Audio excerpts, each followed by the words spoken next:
What's Bob, up? stop telling that story.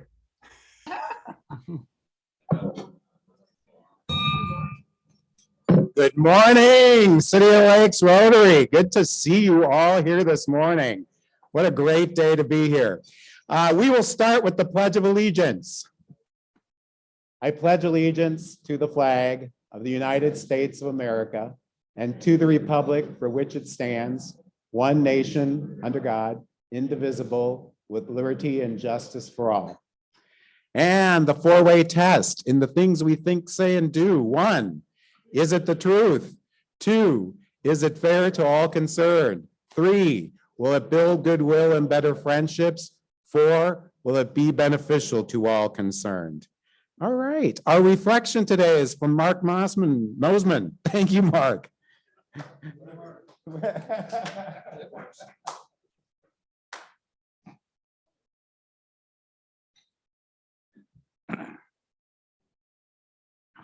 Well, I had a birthday not long ago, and I was reflecting on the number of years that are past and the far fewer years in the future. And I found this in the little thing, and it would not go over on a procrastinators convention, but barely the day started and it is already 6 p.m. Barely arrived on Monday and it's already Friday. And the month is already over and the year is almost over. And already 40, 50, or 60 years of our lives have passed. And we realize that we have lost parents and friends.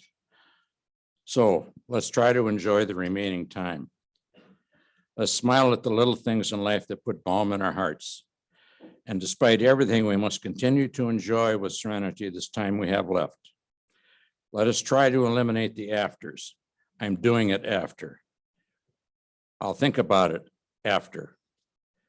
We leave everything for later, like after is ours. What we don't understand is that afterwards, the coffee gets cold. Afterwards, priorities change. Afterwards, health passes. Afterwards, the kids grow up. Afterwards, parents get old. Afterwards, the day becomes night. Afterwards, life ends. So let's leave nothing for later because we're still waiting to see later. We can lose the best moments, the best experiences, the best friends, the best family. The day is today. The moment is now. Enjoy life now.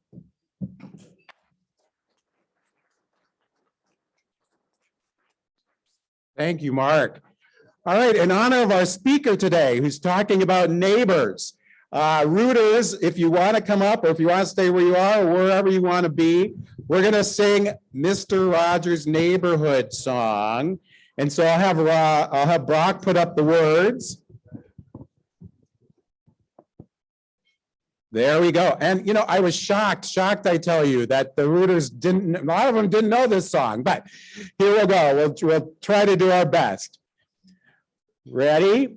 It's a beautiful day in the neighborhood, a beautiful day for a neighbor. Would you be mine? Could you be mine? It's a neighborly day in a beauty wood, a neighborly day for a beauty. Would you be mine? Could you be mine? I've always wanted to have a neighbor just like you. I've always wanted to live in a neighborhood with you. So let's make the most of this beautiful day. Since we're together, we might as well say, would you be mine? Could you be mine? Won't you be my neighbor? Thank you, rooters. All right, Mary Pat, visiting guests and Rotarians. Thanks, Scott. We have quite a crew with us this morning who are visiting. First, I'd like to introduce as a guest of Scott Irwin, Cindy Irwin. Cindy? All right, there she is in the back. Welcome. Do you want to say a few words or you're good? No, she does not. Okay. All right, leaving it to you. All right, we also have a returning guest from last week who has already decided to join us and become a member, Andrew Hoffman.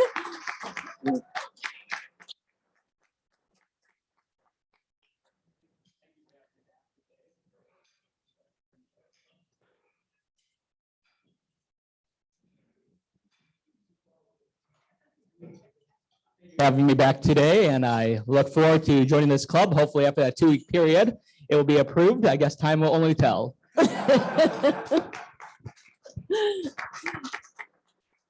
All right, welcome again. Zach Wallace is here. He's a guest of George Birdsong. George, you want to introduce Zach? This is my new friend, Zach Wallace. We met through networking and I invited him to come and check out our club. Zach, do you want to tell them a little bit about yourself? Yeah, well, first, thank you guys for having me and for the generosity this morning. My name is Zach Wallace. I'm at an investment advisor firm over in Eden Prairie and super excited to check out this club and see what you guys are all about. And Murphy Polat Asset Management is the name. Hey, thank you. Welcome, Zach. We also have a guest of Doug Schmidt, Jason Folkert. Doug, could you introduce him, please? Yes, so it's my pleasure to introduce Jason. Jason is a youth pastor at my church, and we just met the other day when our bell choir was playing, and we were rehearsing before everybody got there, and we noticed there was a big pile of flies all over the floor because there's a big window way up, and they all die and they fall right into the choir loft. So Jason and I met vacuuming flies. So here's Jason. That is true. And of course, the next question would be, let's go to Rotary. All right, let's do it. But no, it's really great to be here. My wife and I, it's kind of a return back to ministry. I was an illustrator and artist and did some stuff in museums, but I always have loved doing ministry, and especially with youth and families. And so this opportunity presented itself back in the Twin Cities. We have a daughter who goes to school at MCAD, so we thought it's a good place to land. And I'm hanging out with this guy, so it's all good. So thank you for allowing me to come. Yeah. Thank you. And I think we may have one guest online, Terrell. Carol, is that correct? She's a member. Okay, sorry. My bad. Any other guests? Great. Thank you, everybody. Thank you. Keep bringing those guests. Good to see you all here today. Announcements. Let's see. Gary, how are you doing here? You're not chewing, so you're good. He called on me by accident when my mouth was empty. Many of you will probably recall 5 or 6 weeks ago when we announced that the price of the hats and mittens that we donate every single year had gone up. And we did a special Happy Bucks to be able to collect more money to pay for our normal 750 hats and 750 pairs of gloves. Brock, can you, there you go. So this year in fact, the Happy Bucks was phenomenal. We had 2 matching $200 pledges, and we ended up with an extra $700 or so. And so we were able to purchase, we just picked up last Saturday, 888 hats, 74 dozen, and 888 pairs of gloves. And these are samples of them on the table. They're very nice quality, and we have different sizes of gloves for the organizations. We're going to distribute them tomorrow to 6 organizations, mostly along Lake Street, one northeast Minneapolis, but you'll be familiar with some of them. Community Emergency Service, of course, CES, Simpson Housing, American Indian, OIC, the Family Partnership, Park Avenue Foundation, and East Side Neighborhood Services. And all of them, every single year, distribute every single hat and every single pair of gloves, and they really appreciate them. They can't believe how many people are without warm hats and gloves. So thanks to your ongoing contributions to our foundation, a plug for the foundation drive that's going on right now. And thank you for turning out at the Happy Bucks to help us purchase that many. They'll really be much appreciated. And then just a final plug, the temperature on Saturday is predicted to be 61 degrees. 61. And All right. what's happening on Saturday, Scott, you know? We're gonna be raking. We're going to be raking. We still could use more people. So all the information's on the website, But we meet at 8:20 at the US Bank parking lot at 2800 East Lake Street. And we'll divide up into 3 teams. We're going to rake 4 houses each. And then those who want to, we're going to meet at Matt's Bar, 35th and Cedar for Juicy Lucy's French fries and beverages. So it's not too late to sign up. It's easy to sign up, right, Brock? Right on. Look at that. All you have to do is click members and sign up. So thank you. Thank you, Gary. Tony has an announcement. Thanks to all of you who brought calendars. You can still bring them in. You can still bring them. I'm probably going to take them to the care facility in early to mid-December. So if you're still getting calendars in the mail or you have it on your table and think, I have to take that to Rotary, write yourself a memo on your little phone so it tells you next Wednesday, bring your calendars. Thank you very much. All right, remind us, why are we bringing the calendars, Tony? What are you doing with them? I'm going to take them to a care facility near me for the people who don't have families and they don't have calendars. It kind of brightens up their rooms. Perfect, thank you. All right, Gail has an announcement.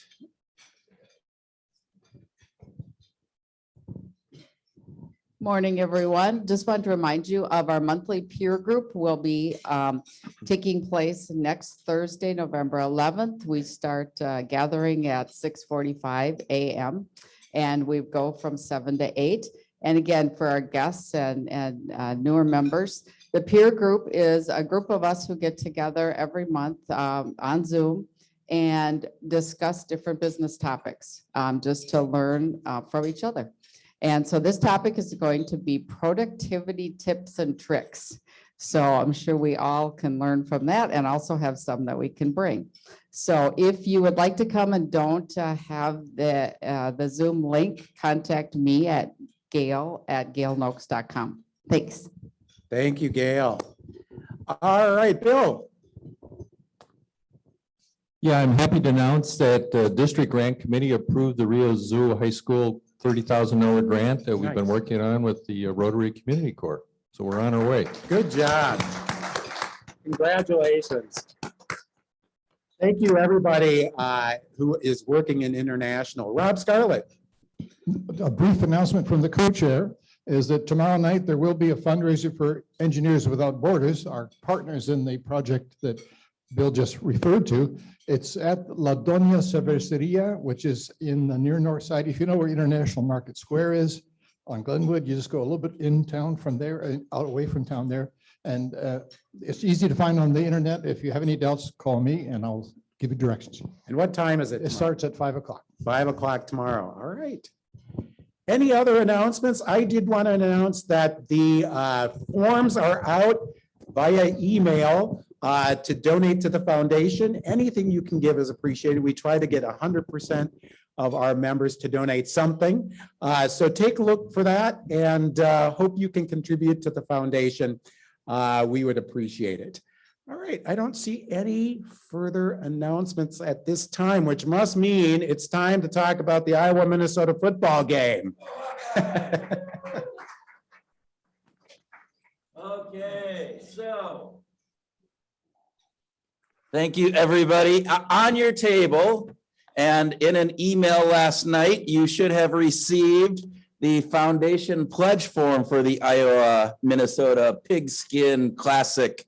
And this, again, for everybody who has not heard this 100 million times, is our annual bet fundraising little area. And we're donating all funds this year to Polio Plus. And so we are very close to ending polio throughout the world. And so we just need that extra little push. And so we really appreciate any donations that you have. And we want to have some fun with this. This is my hat from Iowa. Can I just put in a plug for the Gophers? You can try. Golden Gophers, maroon and gold. They are on top of the standings now instead of Iowa for the big football game. And we want to bring not only the trophy, Floyd of Rosedale, back, but we have a challenge with the Cedar Rapids Club to get a trophy for which club raises the most per capita to fight polio. Take it away, Kurt. Thank you. Yes, we do have a wager with the Cedar Rapids Club. Now, the Cedar Rapids Club is one of the largest clubs in the country, in the top 20. And so we have an advantage because it is per capita. So if we all just give a little bit more, then we will probably win because it's a per capita thing. And so if you do the math for all those folks. But right now, what we are going to do is we are going to do Happy Bucks. And so on your table, there are little slips, small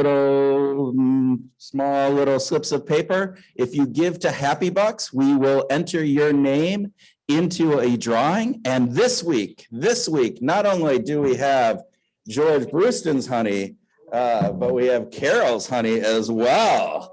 We have competing honeys up here that you can go for, as well as our Death Wish coffee, that coffee that will kill you.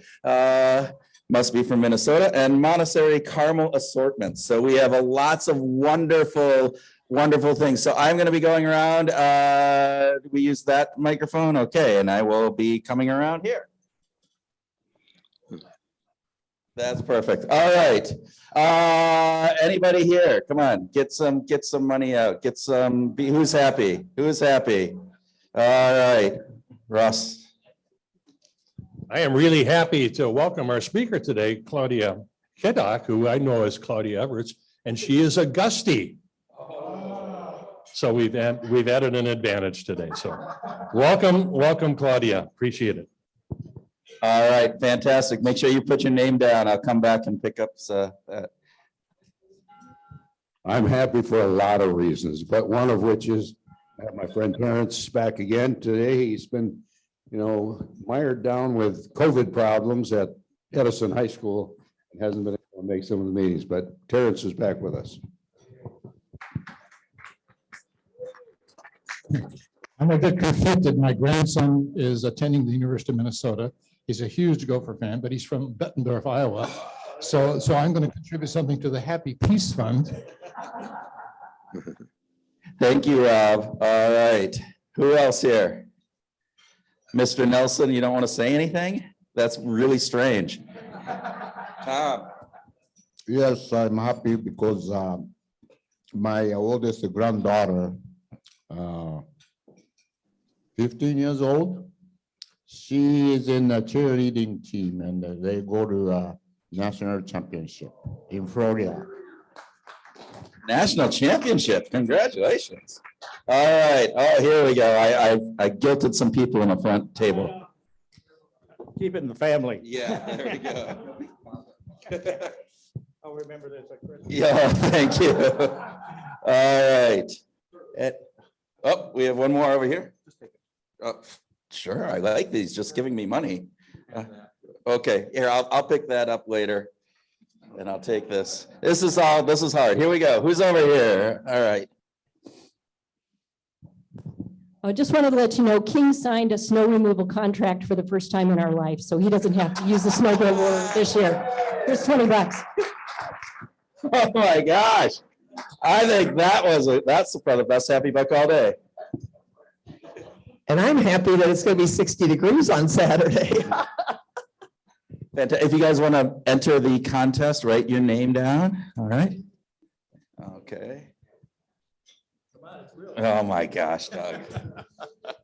So our former member, George Wood, invited Ellen and me to a pickleball camp about a year ago down in Naples. So we went to pickleball camp and learned about this fun new sport. If anybody, it's actually not that new, but it's sort of getting a popularity going. So we've been having fun playing that. So Ellen, her work crew had a pickleball game, I think last Sunday night. So we went and played, and her boss is 80 years old. So I get to play against her boss, and he kicked my butt up and down the court. So that's a humbling experience to get smoked by an 80-year-old. Happens to you all the time, Doug, I'm sure. It's super. So there you go. Super excited because we were just awarded a grant yesterday at the Fair School from Minneapolis Department of Health to have a school-based health clinic, which will provide services to all of our students from whatever they need, A to Z, whatever they need as a high school person. So we're very excited about that.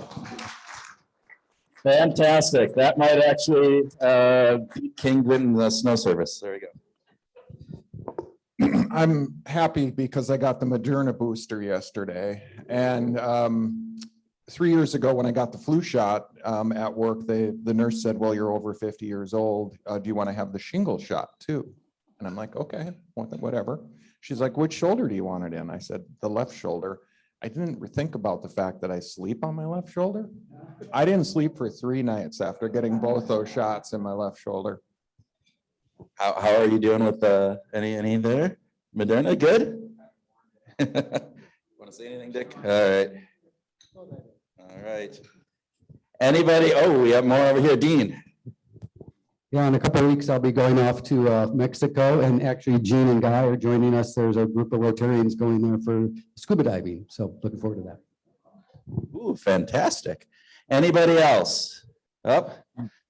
Sorry. I never want to pass up the opportunity to give you money, Kurt. And nice job on the weather Saturday coming up here. Yeah, well, just because I didn't ruin your plane when I was flying at that time, that was probably, there you go. All right. Oh, Gail, sorry, running all across. Okay, fantastic. Ross, all right. One more. All right, I got one before I'm going to hand it over to Jim because he's going to take over the mic here. But I have $20 as well. I am heading off to Doha, Qatar on Saturday, so I won't be at the ranking, but others can take my place. But I'm going to be at BX Arabia facilitating behavioral science thing for the Middle East. Well, that's a tough act to follow. There's $5. That's one more dollar than that was representative of the score that I announced last week. A little contest, not quite to the epic level of Iowa, Minnesota, but it was between Michigan State and Michigan. And for those of you that don't know, my Spartans won, coming back after being down 18 points to the Blues. So my good friend Jonathan Hobbs, who I don't think is on virtually, could not be here. But our contest was a wager for lunch. I'm contributing to the foundation. But the big prize was the loser would have to wear a piece of clothing representative of the winning team's score. And I'm going to, I just want to show you the shirt that John will be wearing shortly. Oh.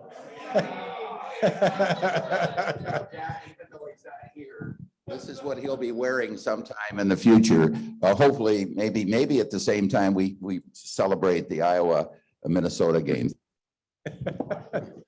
All right, thank you all. Thank you all. I do want to remind that the Ole's and Gusties also have their own little competition going. So Ole's and Gusties, don't forget, give your money to the, I forget, are we betting on the total score of the the Minnesota Iowa game? Is that what, I don't know what we're doing. Pick some. Look at the pledge sheet. Loser buys lunch. All right, but make sure you donate as well. Thank you all very much. So I'm going to introduce our day chair, who is Hugh Pruitt. And I have to say, this is like the shortest bio I've ever gotten from anybody. But Hugh picks out the important things in life. Husband of 35 years and counting, father of 2 amazing daughters, IT guy for 30 years, Rotarian, and I'll just throw in of the greatest Rotary Club in the world. Hugh, thank you.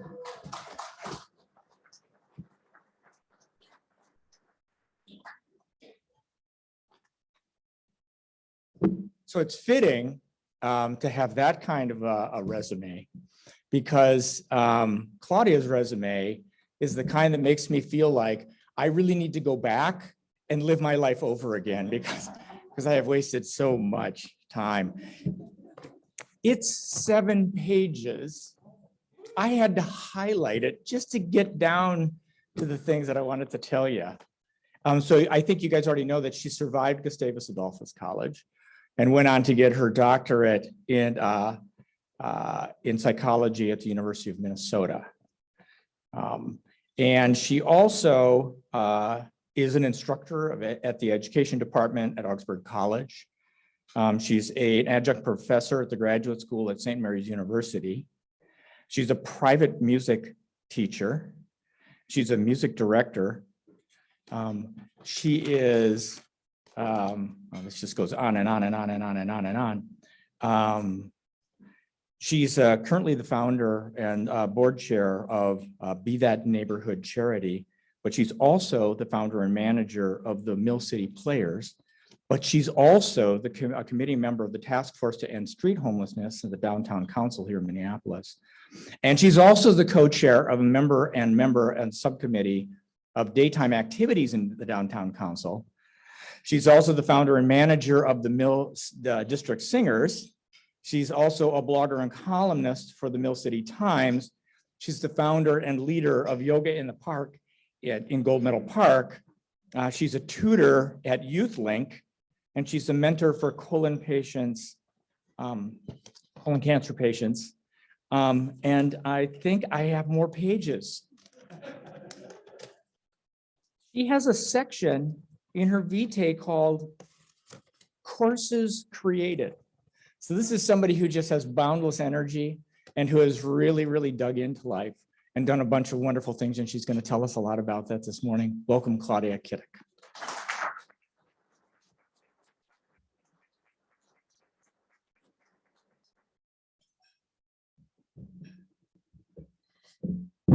You see me okay? Okay. I'm very short. Thank you for inviting me. It's a pleasure to be here, and I really appreciate the opportunity to talk. Relative to my list of things that I've done in life, I certainly enjoy being busy. And when I was 60 years old, a colleague came to me and said, there's a one-time provision in the contract, and you have to take advantage of it within the next 2 weeks. It involves retiring early. And the provision was incredible. And I thought it was interesting. And I came home and told my family about it, and I was laughing. Isn't that silly? And I left the room, and my oldest son came after me and said, no, come back. You're laughing for a different reason we are. You're retiring. I said, well, what am I going to do? I mean, I have all this energy and I have all these things I want to get done, and I love teaching. And he said, figure it out. It's good advice. So I retired, or as I call it, I jumped off the cliff and thought, what next? And a friend came to me and said, you need to run for DMNA. And I said, awesome. What's DMNA? And he said, don't worry about that. Just decide you're going to run. I said, all right. So I did. And what I did when I started with DMNA is I looked for things that I was passionate about. And what I'm passionate about is young people. And what I'm passionate about is young people who have struggled, young people who have particularly been traumatized, who have not had an easy life. So I started going to every committee I could and listening to everybody teach me about what homelessness is like for a young person. And I started working at YouthLink. And after a couple of years of DMNA, a group of friends and I decided, we're spending about 90% of our time massaging politics and about 10% of the time getting something done. So let's not run for re-election and start a charity. And that's what we did. You'll notice in my story, there's a lot of jumping off the cliff kinds of things. But one of the things we decided when we started the charity was it was extremely important that all of us were friends, that we liked each other, that we respected each other. And part of that respect was based on the fact that we made up a board of people with very different skills. And that has worked brilliantly for us. For example, there's a man on the board who is in charge of money raising, and he loves it. He absolutely lights up when it's time to raise money. I don't want anything to do with that. I don't want to ask for money. And he's tried to tell me for years, you can be good at this. And I said, no, I can't. Because if somebody hands me money, I'm going to say, are you sure you can afford that? Are you sure you're all right? And he said, you're right. Don't do it. Stop. What I do is I work with the community, and I look for ways to make sure that we are well represented. I live in the Mill District. My husband and I have lived in the Mill District for about 15 years. And one of the things that's not well known about the Mill District is we have about a third of the people that live there that are below the poverty line. And when I tell housed residents that, the response is, no, we don't. No, we don't. I don't see them. And that's really the point. I don't see them. I don't know who they are. So if you'll just bear with me a minute, I want to share my screen and add.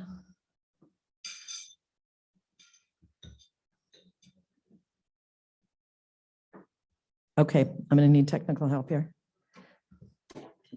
It's right there.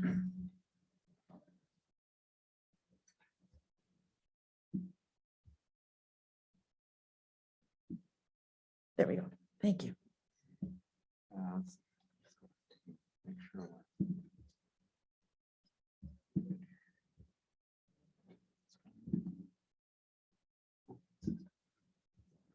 Zoom.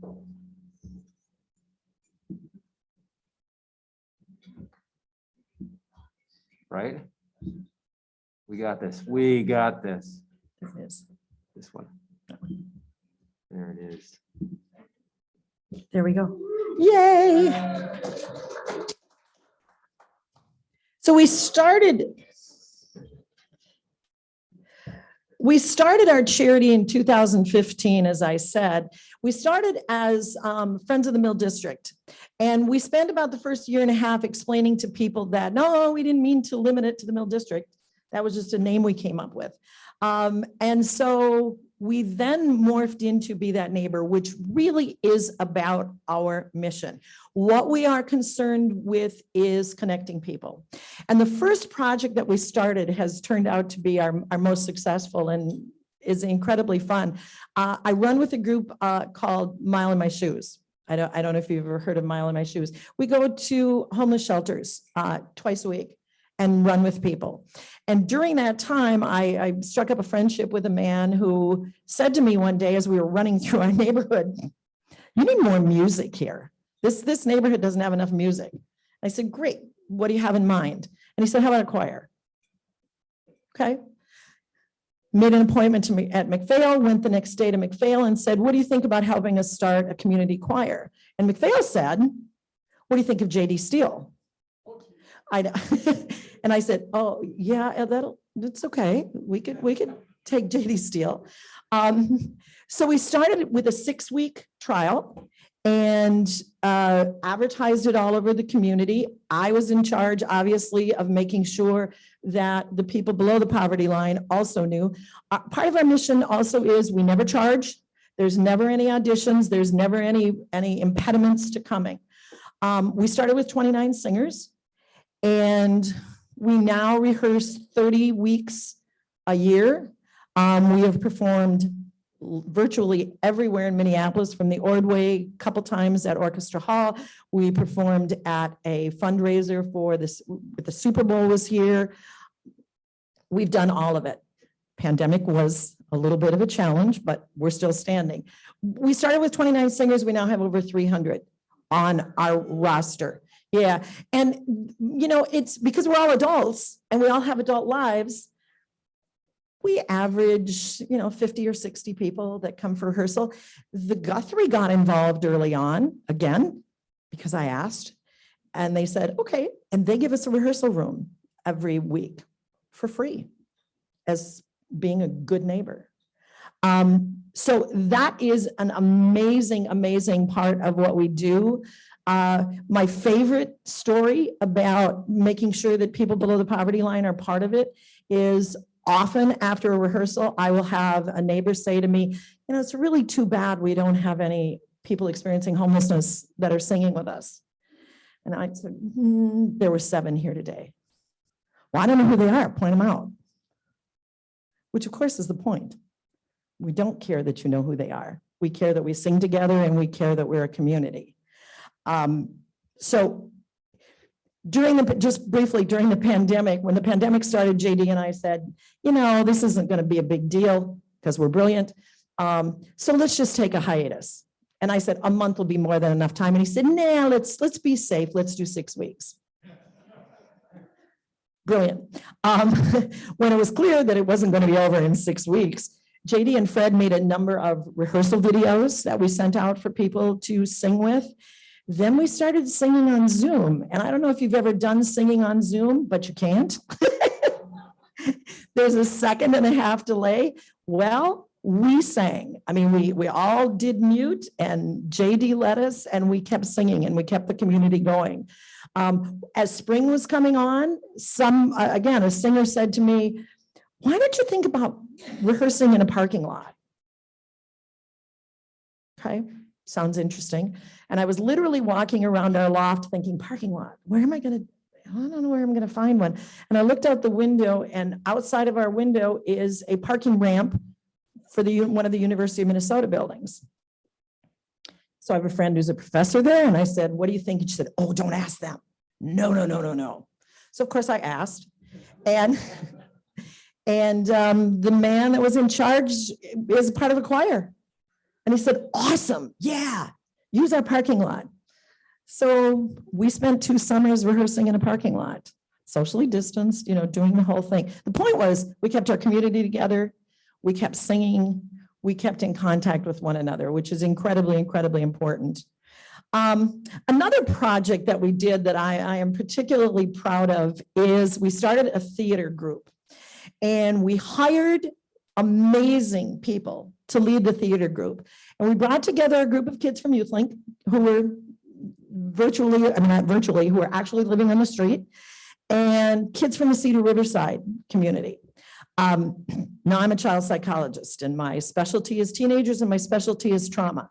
The night before our first rehearsal, a colleague called me and said, oh my God, I just heard what you are doing. You can't do that. And I said, why can't I? And she said, well, they're going to kill each other. I said, well, we'll see. They didn't. The kids performed again all over Minneapolis.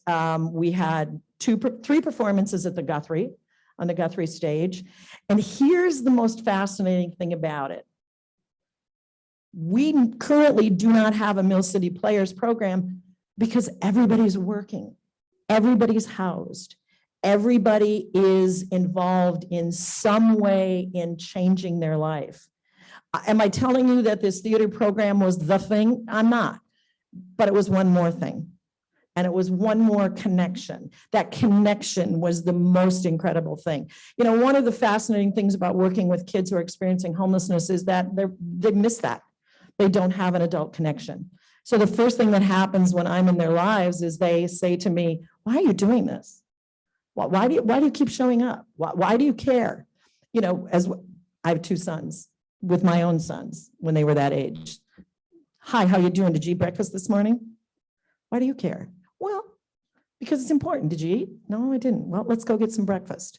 I mean, simple connections like that. But the success rate has been amazing and truly wonderful. One of our performers is the author of 3 books, has again performed on the Guthrie 3 times, just is finishing up a training program to be a carpenter and hopes to start work on Monday as a carpenter. One of the other kids who's also in the carpentry program works 5 jobs to be able to afford a 365 square foot apartment that's subsidized. And it took me months to convince him that having 1 job is a better deal. Really is. And he still keeps saying to me, what am I going to do with all my time? We'll find something for you to do, but you don't have to work 5 jobs. The last thing that we've started is the Sally Steele Birdsong Scholarship. Again, during the pandemic, one of our donors suggested that one of the things we could do is provide music lessons for kids who can't afford it. So we have JD and said, what do you think about that? It's the pandemic. How do we start giving lessons? Well, JD started doing them on Zoom. Music lessons on Zoom are amazing. They work extremely well. So as we've started that program, we've seen the efficacy of it. We've seen the effects on the young people, and we're anxious to expand it and get more and more involved. JD will tell you that he's probably not going back to in-person music lessons Because when you've got kids that you're giving music lessons to, no, all of you remember this, no parent driving, no parent parking, no parent waiting around. The kids just open up their computer and hit it, and we've got a lesson going. It's named after JD's mother, Sally Steele Birdsong, who is still alive at 87. And if you ever have the opportunity to talk to her, she is a powerhouse. She raised 6 kids, all college graduates, amazing musicians, amazing people. So we really want to spread, again, the connection that we have with her and what we're learning from her and how to do that. I am absolutely open to any and all questions. I can talk about this forever, and if you don't stop me, I will. So let me kind of craft it to what you would like to hear.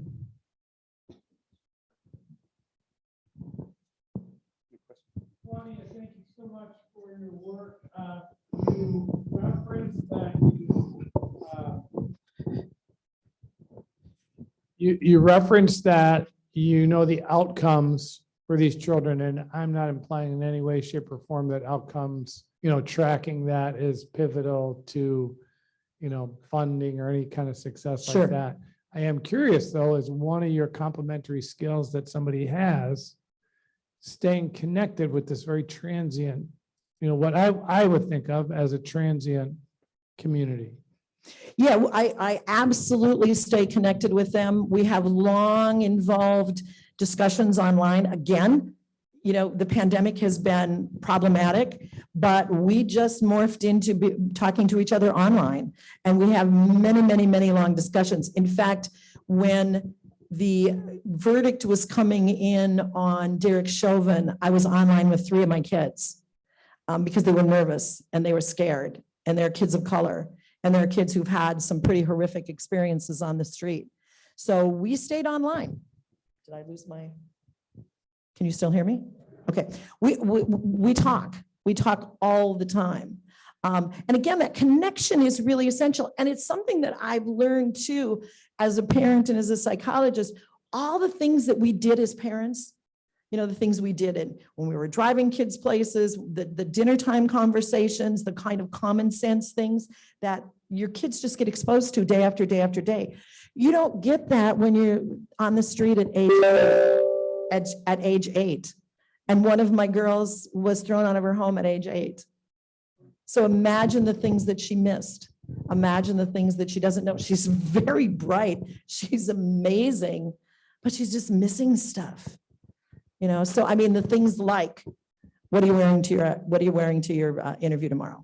What do you mean, what am I wearing? No, we're talking about this. What are you wearing? Clothes. No.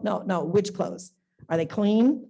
Well, not yet. Well, you need to clean your clothes before you go tomorrow and button that shirt and tuck it in. Just like you get from your kids, which is awesome. And when they, and when I get that, I said, listen to me. I am talking to you like I talk to my own children. So this is what you're going to do. And I'm going to start calling you at 6 o'clock to make sure you're up, which I did with my own children way too many times. Yeah, so the connection's vital. It absolutely is. And it's a joy. Great. I think Russ has a question.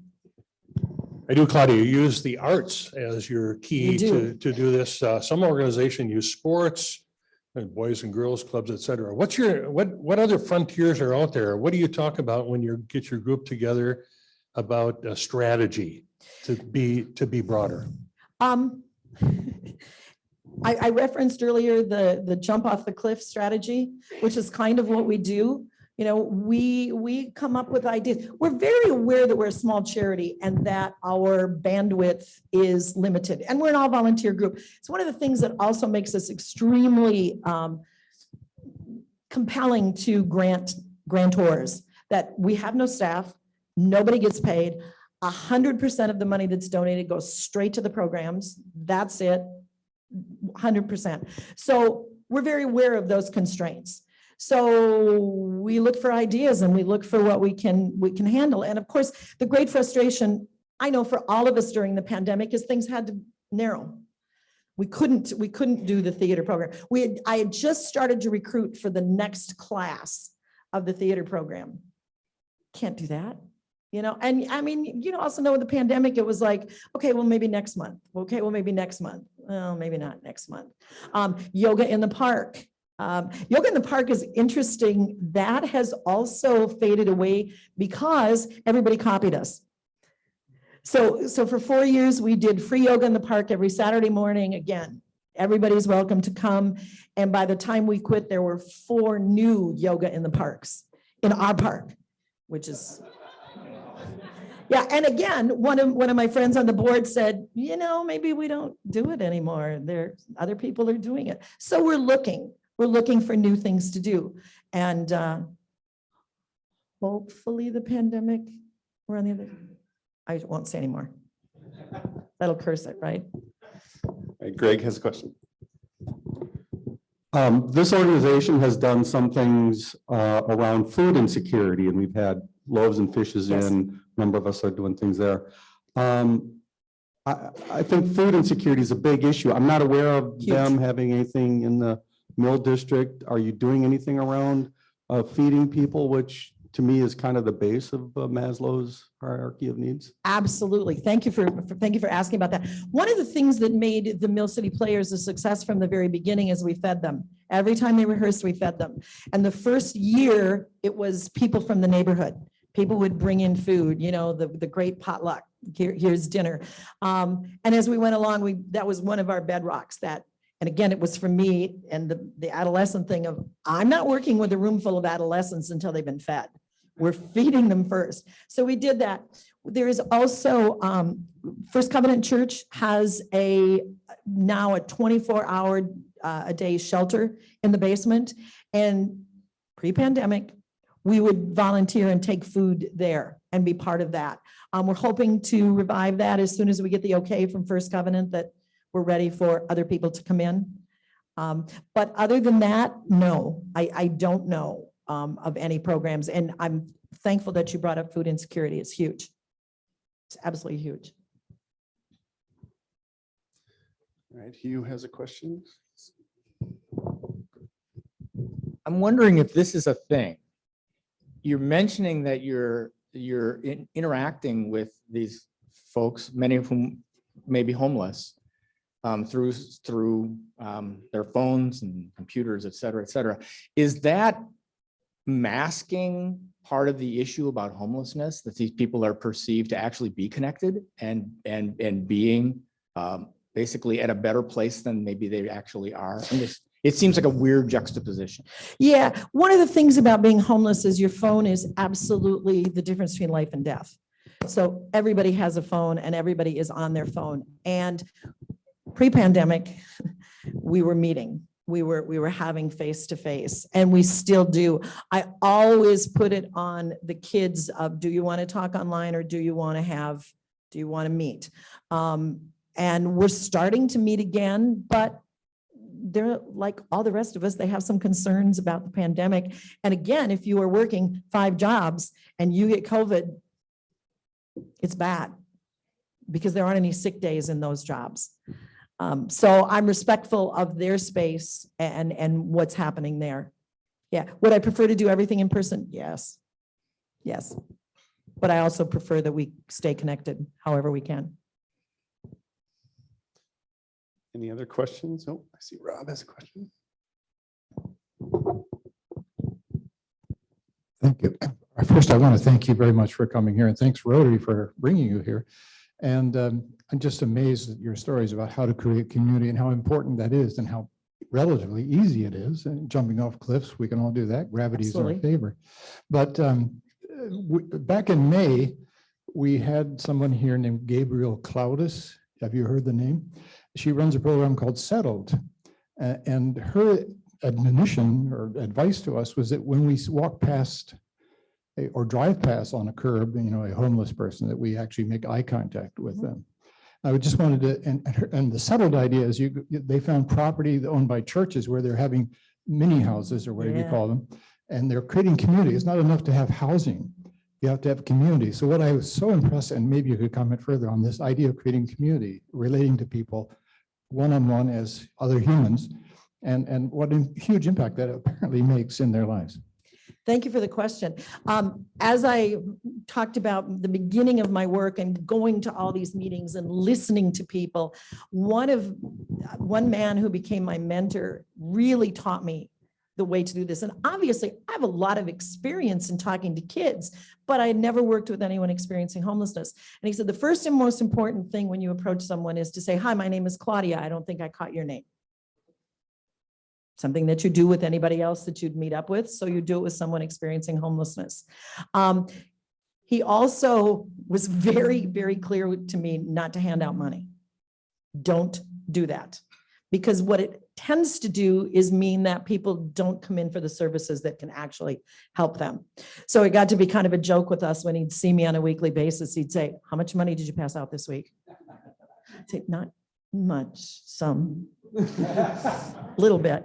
I have to tell you as an aside, because it's such a great story. My husband and I were walking downtown one day, and he said to me, you better not be passing out money to everybody. And I said, I'm not. Stop it.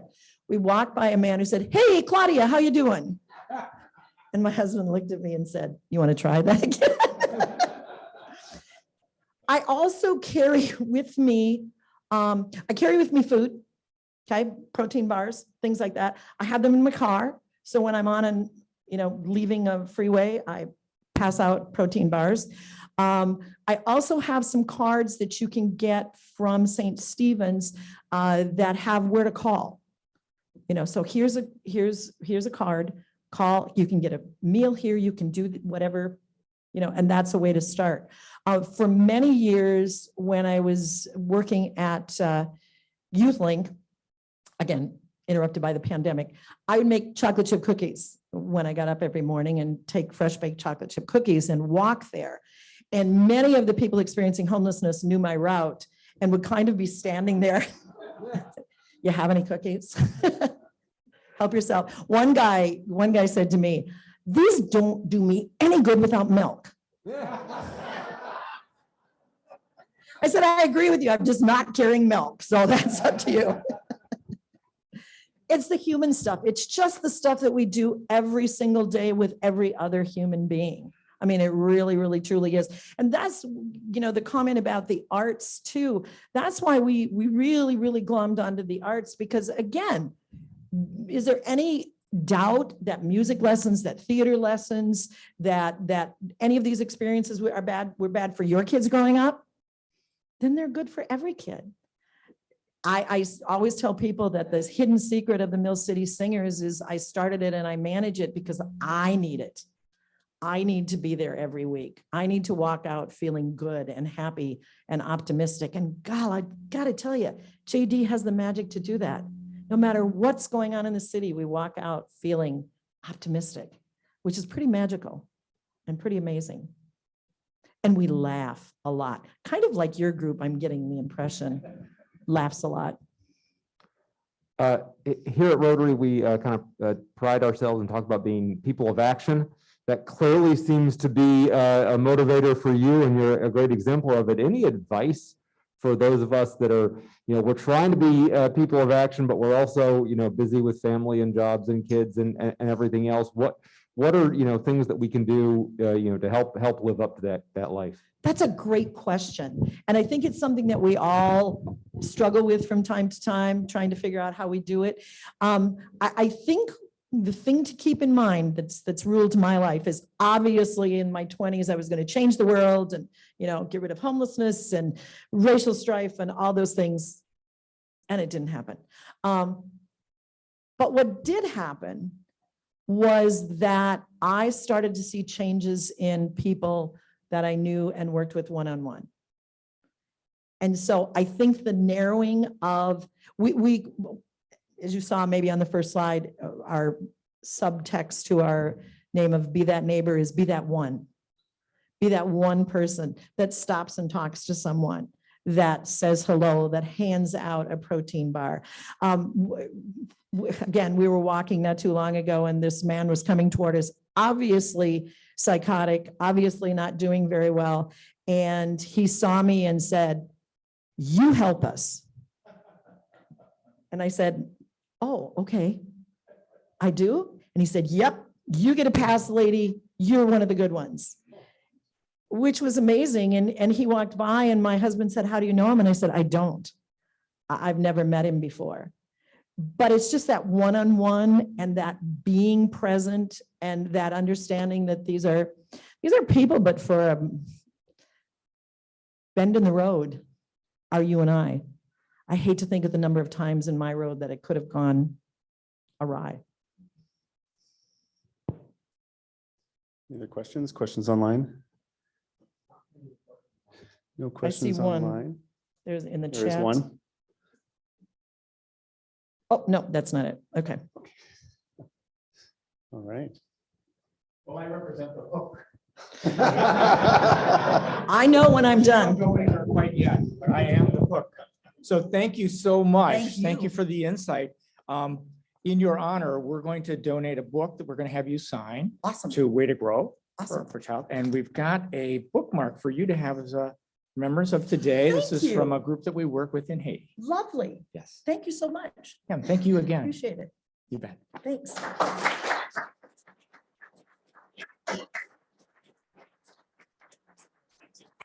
Thank you very much. All right, we have the drawing to take place for these fantastic gifts. So am I drawing or You're you? closest. All right. We got 4 of them today. So, 4 gifts today. 4 gifts. Gail Noakes. Gail.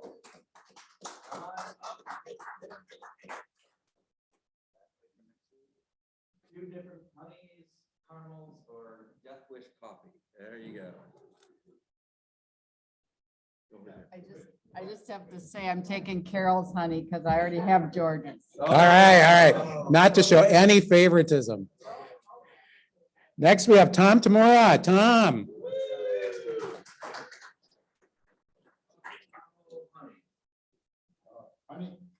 All right, the honey goes first. John Vandermeide.